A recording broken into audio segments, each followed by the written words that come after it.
नमस्कार। आज की एमए फाइनल की कक्षा में आपका स्वागत।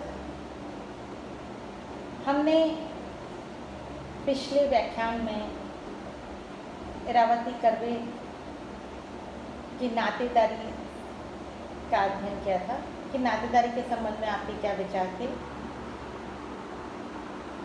उन्होंने बताया था कि नातेदारी में अलग अलग क्षेत्रों में अलग अलग नातेदारी शब्दावली, अलग अलग नातेदारी नियमों का पालन किया जाता है। आज हम ए.एम. शाह के परिवार के संबंध में क्या दृष्टिकोण रहे उसका अध्ययन करेंगे। ए.एम. शाह दिल्ली संप्रदाय के एक प्रमुख समाजशास्त्री हैं। उनको भी पुस्तकीय एवं क्षेत्राधारित परिदृश्यों का समन्वय करने वाला प्रमुख विद्वान माना जाता है। Professor M.N.. श्रीनिवास दिल्ली संप्रदाय के प्रमुख प्रणेता रहे हैं और इनके अतिरिक्त professor M S. Rao, professor A M. Shah, professor J P S. Oberoi, professor Andre प्रेताई, प्रोफेसर बी.एस. भविष्कर आदि ने भी विभाग को आगे बढ़ाने में महत्वपूर्ण योगदान दिया है। ए.एम. शाह के विभिन्न लेख विभिन्न पत्रिकाओं में प्रकाशित भी हुए हैं और इनके कुछ प्रमुख लेख इस प्रकार हैं। A dispersed hamlet in the Panchmahals, the Economic Weekly 1955। अगला है social anthropology and the study of historical societies, the Economic Weekly 1959। Next है basic terms and concepts in the study of family in India, Indian Economic and Social History Review 1964, Political Systems in 18th Century Gujarat Inquiry 1964 और The Family in India Critical Essays 1998। ये इनके कुछ प्रमुख लेख थे। अब हम ए.एम. शाह का भारतीय समाज का विश्लेषण अर्थात उनका परिवार के संबंध में उन्होंने किस तरह से अपने विश्लेषण को प्रस्तुत किया, विचार रखे, उसे हम देखेंगे। शाह द्वारा लिखित पुस्तक में जो 1990 ईस्वी में प्रकाशित the family in India critical essays अत्यधिक चर्चा का विषय रही है। संयुक्त परिवार के अतिरिक्त शाह ने जाति, अर्थव्यवस्था, 18वीं शताब्दी की राजनीतिक व्यवस्थाओं इत्यादि विविध विषयों का भी अध्ययन किया है। इन अध्ययनों में उन्होंने ऐतिहासिक सामग्री एवं आनुभाविक सामग्री का अद्भुत समन्वय किया है। मतलब आपका जो अध्ययन किया जा पाया गया है उसमें उन्होंने जो डेटा दिए वह ऐतिहासिक सामग्री से और उनके आनुभविक सामग्री से डेटा लेकर उन दोनों को आपस में समन्वित स्थापित कर उन्होंने अपने अध्ययन को पूर्ण किया।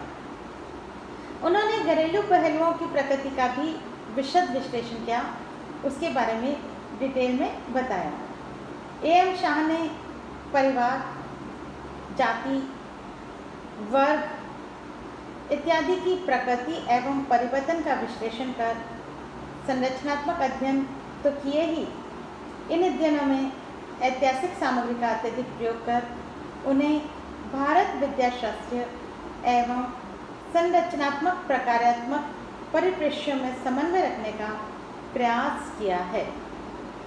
हमने अभी देखा था कि ए.एम. शाह ने अपने अध्ययन में ऐतिहासिक सामग्री को प्रयोग में लिया है और ऐतिहासिक सामग्री का उन्होंने अधिकाधिक प्रयोग किया तथा संरचनात्मक प्रकारात्मक परिदृश्य में समन्वय रखने का भी प्रयास किया था। उन्होंने वंशों एवं कुटुंबों का अध्ययन करने हेतु वंशावलियों का भी प्रयोग किया है।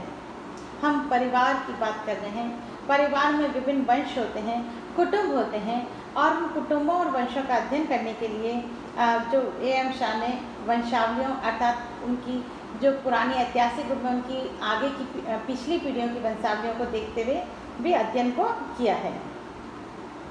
वंशावली एक मानव शास्त्रीय पद्धति है जो परिवार एवं नातेदारी संबंधों के अध्ययन में प्रयुक्त की जाती है। इससे परिवारों की प्रकृति तथा विस्तार का पता चलता है। वंशावली से हमारे परिवार की प्रकृति और परिवार का विस्तार, कि ये परिवार कितना फैला हुआ है, इस वंश कैसे कैसे आगे चला है, इस तरह के विस्तार का हमें इससे पता चलता है। अंग्रेजी शासनकाल में गोत्रों में सामाजिक स्थिति की श्रेष्ठता हेतु राजपूत योद्धाओं में संघर्ष पर भी उन्होंने काफ़ी कुछ लिखा है। A.M. शाह का विचार है कि भारत के विभिन्न हिस्सों में समाजशास्त्र एवं सामाजिक मानव शास्त्र का भाषाओं के आधार पर क्षेत्रवाद की एक ऐसी प्रक्रिया है जिसको रोका नहीं जा सकता तथा इसे हमें एक सच्चाई के रूप में अपनाना पड़ेगा। हम सभी जानते हैं कि क्षेत्र के आधार पर अलग अलग भाषाओं का प्रचलन रहा है, और A.M. शाह का कहना है कि हम यह नहीं कह सकते कि इन भाषाओं को हम रोक दें या अलग अलग भाषाओं को हम एक कर दें, बल्कि हमें इस सच्चाई को अपनाते हुए अपने कार्यों को संपन्न करना होगा। उनका विचार है कि इसके ऊपर गंभीर सोच विचार की आवश्यकता है ताकि हर क्षेत्र पर इसका प्रभाव जाना जा सके तथा भारतीय समाजशास्त्र एवं मानव शास्त्र का संबंध विश्व स्तरीय समाजशास्त्र एवं मानव शास्त्र से अच्छा हो सके। भारतीय समाजशास्त्र एवं मानव शास्त्र के संबंध को A.M. शाह विश्व के स्तर पर अच्छा बनाना चाह रहे हैं, वह इसे और ऊपर उठाना चाह रहे हैं और यह मान रहे हैं कि जो हमारा समाजशास्त्र है उससे भी ऊपर हमारा भारतीय समाजशास्त्र स्थापित हो। उनके विचारानुसार समाजशास्त्र के क्षेत्रीय संदर्भ के निम्नलिखित विभिन्न अर्थ हैं। उनमें हम पहला अर्थ समझें क्षेत्रीय समाजशास्त्रीय ज्ञान, जो केवल उसी क्षेत्र के समाजशास्त्रों तक सीमित न हो बल्कि भारत एवं विश्व के अन्य क्षेत्रों के समाजशास्त्रियों द्वारा भी दिया गया हो, चाहे वह ज्ञान अंग्रेजी भाषा में हो या क्षेत्रीय भाषा में। इन्होंने इसको किस अर्थ में स्पष्ट किया है कि हम जो क्षेत्रीय समाजशास्त्र हमारा जो ज्ञान है वह हम विश्व के दूसरे क्षेत्रों तक भी फैलाएं, और चाहे वह ज्ञान हमारी अपनी भाषा में हो अर्थात क्षेत्रीय भाषा में हो या अंग्रेजी भाषा में हो। दूसरी बात, समाजशास्त्रीय साहित्य जो केवल क्षेत्रीय भाषा में हो। दूसरा अर्थ इसका क्या कह रहे हैं वह ये कह रहे हैं कि जो हमारा समाजशास्त्रीय साहित्य जो है वह कैसे हो, केवल क्षेत्रीय भाषा में भी हो सकता है। और तीसरा अर्थ वह इस रूप में कह रहे हैं क्षेत्रीय संदर्भ में कि समाजशास्त्रीय विचार जो केवल उसी क्षेत्र में रहने वाले विद्वानों द्वारा प्रस्तुत किए गए हों, चाहे वह अंग्रेजी भाषा में हो या क्षेत्रीय भाषा में। इस तरह से उन्होंने 3 अलग अलग अर्थ बताए, लेकिन अगर हम देखें तो उसका एक ही तात्पर्य है कि इसका विस्तार किया जाए, इसे फैलाया जाए, बढ़ाया जाए। शाह ने गुजरात में समाजशास्त्र के इतिहास को 3 चरणों में विभाजित किया है। पहला चरण जो लगभग 19वीं शताब्दी के मध्य से प्रारंभ होकर 1920 ईस्वी तक रहा। इस चरण के दौरान समाजशास्त्र के नाम से औपचारिक अध्यापन एवं अनुसंधान कार्य नहीं होता था, फिर भी ऐसा साहित्य पर्याप्त मात्रा में उपलब्ध था जिसकी प्रकृति सामाजिक थी। दूसरा चरण कौन सा था, जो कि 1920 से 1950 ईस्वी तक का है। उसमें गुजरात में समाजशास्त्र के विकास को हम देखें तो बम्बई विश्वविद्यालय में समाजशास्त्र विभाग खुलने से आरंभ होता है। यहाँ बम्बई विश्वविद्यालय में समाजशास्त्र विभाग खुल गया था और वहीं से समाजशास्त्र का विस्तार आरंभ होता है।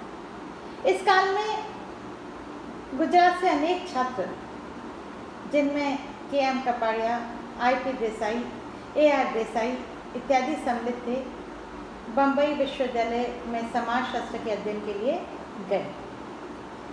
और तीसरा चरण भारत की स्वतंत्रता के पश्चात आरंभ होता है और इस चरण में अनेक नए विश्वविद्यालयों एवं समाजशास्त्र विभाग की स्थापना हुई।